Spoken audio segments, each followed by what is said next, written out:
Hi everyone, welcome to NEET parent. So NEET result కోసం చాలా ఆతృతగా చూస్తున్నాం. సో ఆ సమయం రానే వచ్చింది. సో దానికి ప్రధాన కారణం నిన్న ఈవినింగ్ మనకు ఒక ఇంపార్టెంట్ అప్డేట్ వచ్చింది. అదే రిజల్ట్కి సంబంధించినటువంటి డెమో సైట్ అనేది ఒకటి గ్రూపుల చెక్కలు కొట్టి దాంతో మనకి ఇవాళ రిజల్ట్ వస్తుందని తెలిసింది. ప్లస్ ఈరోజు అన్ని పేపర్లలో కూడా రిజల్ట్ వస్తుంది నేడే అని రాయడం జరిగింది. నీట్ యూజీ 2025 రిజల్ట్ అని దాదాపుగా 20,90,000 మంది రాసినటువంటి ఫలితాలు సో మరికొద్ది సేపట్లో రాబోతున్నాయి. సో దానికి కావాల్సినటువంటి ఫైనల్ కీని ఈరోజు రిలీజ్ చేశారు, జస్ట్ 9 o'clockకి ఈరోజు. సో ఇక ముఖ్యంగా మనందరం కూడా చాలా బాధాకరమైన విషయం ఏంటంటే రిజల్ట్ మంచి మార్కులు వచ్చి ఆనందపడ్డప్పటికి కూడా ఫస్ట్ ఆఫ్ ఆల్ అహ్మదాబాద్లో ఫ్లైట్ ఇన్సిడెంట్లో ఫ్లైట్లో ఉన్న వాళ్ళు మృతి చెందడం, ఫ్లైట్ యాక్సిడెంట్ కావడం చాలా విచారకరం. దాంతో పాటుగా ఆ ఫ్లైట్ మెడికల్ కాలేజ్ బిల్డింగ్ మీద కూలడం, మెడికోలు దాదాపుగా 33 మంది చనిపోయారనే వార్తలు వచ్చాయి. ఇది అత్యంత విషాదకరం.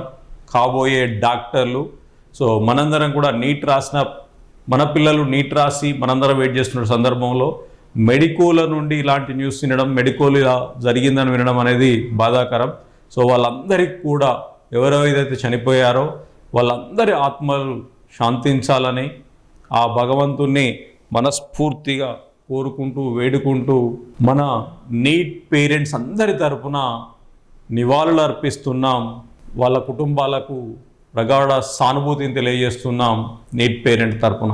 సో ఇలాంటి సంఘటనలు ఇక మనం జీవితంలో చూడకుండా ప్రభుత్వం చర్యలు తీసుకోవాలి, అప్రమత్తంగా ఉండాలని, ఇలాంటివి జరగకూడదని కోరుకుందాం మనందరం కూడా. ఓకే, సో ఇక నెక్స్ట్ వచ్చేసి ఈరోజు మార్నింగ్ 9 o'clockకి ఎన్టీఏ కీని రిలీజ్ చేసింది. సో ఆ కీని కనుక మీరు చూసినట్లయితే సో కీలో పెద్దగా మార్పులు ఏం చేయలేదు, జస్ట్ ఈ 2 మాత్రమే మార్పులు చేసింది. సో ఒక క్వశ్చన్కి ఇదివరకు సెకండ్ ఆప్షన్ ఉండే, ఇప్పుడు థర్డ్ ఆప్షన్ కూడా ఇచ్చింది. ఇది మనం 47 క్వశ్చన్ పేపర్ కోడ్లో చూస్తున్నాం. సో అంటే ఆల్రెడీ 2 రాసిన వాళ్ళకు మార్పు ఏం లేదు. ఎవరైనా 3 పెట్టిన వాళ్ళకు గతంలో 3 పెట్టి ఉంటే -1 వచ్చి ఉంటుంది. ఇప్పుడు వాళ్ళకు +5 యాడ్ అవుతాయి. గతంలో కనుక వాళ్ళ 30 మార్కులు 30 వచ్చి ఉంటే ఓవరాల్గా సపోజ్ 420 వచ్చాయనుకోండి, ఇప్పుడు 425 అవ్వడానికి అవకాశం ఉంటుంది. ఇది ఒకటి తప్ప మిగతా ఏ మార్పులు లేవు.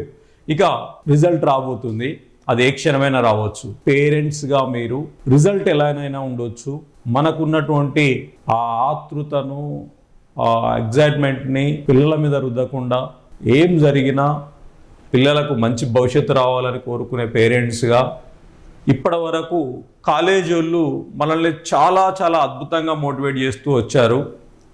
అది ఏ కాలేజీలైనా కావచ్చు. 400కే కట్ ఆఫ్ ఉంటుందని, 370 కానీ 340 కానీ, కనీసం డైరెక్ట్ 320 వచ్చిన వాళ్ళకు కూడా మీకు సీట్ రాదని చెప్పకుండా ఒక మనోధైర్యాన్ని తీసుకొస్తూ ఒక ఈ నెలన్నరను ఆనందంగానైతే పేరెంట్స్ని పిల్లల్ని ఉంచగలిగారు. బట్ ఫ్యాక్ట్ ఏందనేది ఇప్పుడు తెలవబోతుంది. ఎప్పుడు కూడా ప్రిడిక్షన్స్ అనేవి 100% నిజం కావు. బట్ కొంచెం అటు ఇటు ఉన్నా ఏది జరిగినా భవిష్యత్ అంటే ఓన్లీ డాక్టరే కాదు, ఓన్లీ నీటే కాదు.